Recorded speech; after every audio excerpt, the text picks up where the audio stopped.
is. The high society of the hit show Downton Abbey is returning, this time to the big screen. All of your favorite characters are back for the film, and the story centers around an upcoming visit from the King and Queen. It has both the Downton household and the village all aflutter. And joining us via satellite this morning to talk about the movie, writer and producer of Downton Abbey, Julian Fellows. Julian, good morning. I'm so happy to talk to you. Hello. So set the scene for me. This movie takes place 2 years after we last saw Lord Grantham and his family.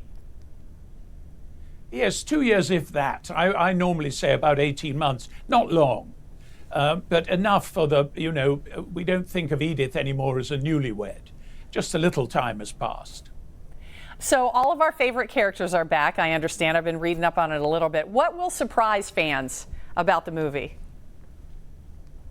Well, the whole thing, of course, allows us a kind of size of production that wasn't possible for us on television. And we have deliberately chosen in The King and Queen's Visit a subject that invites expansion and glamour and all the rest of it.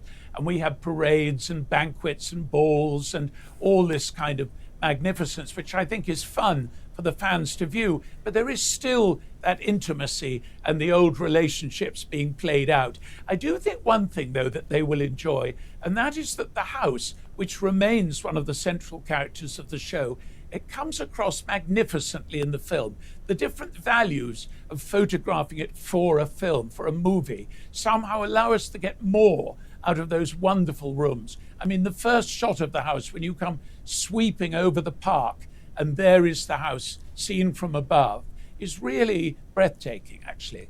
And I think they'll love that. I can imagine that it will be, because I thought it was breathtaking just on my big screen television.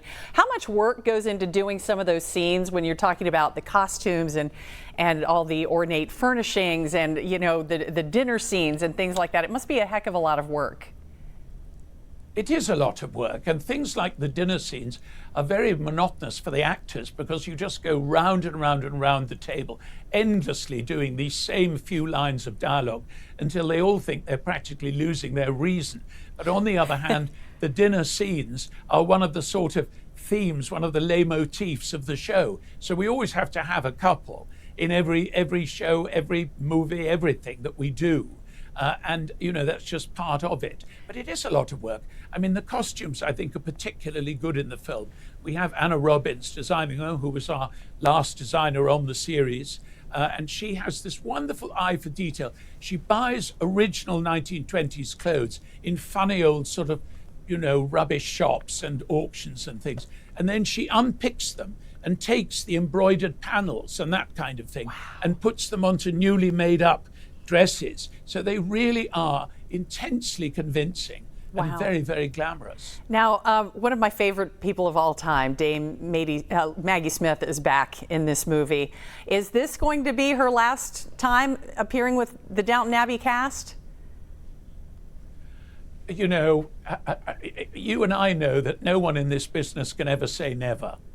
And I don't know. It really depends what happens, if the audience likes the film, and then I think we'll probably have a reassessment when we know that. Well, I can't wait. I will be there the very first weekend. Julian Fellows, thank you for writing these wonderful stories. It's wonderful to talk to you today.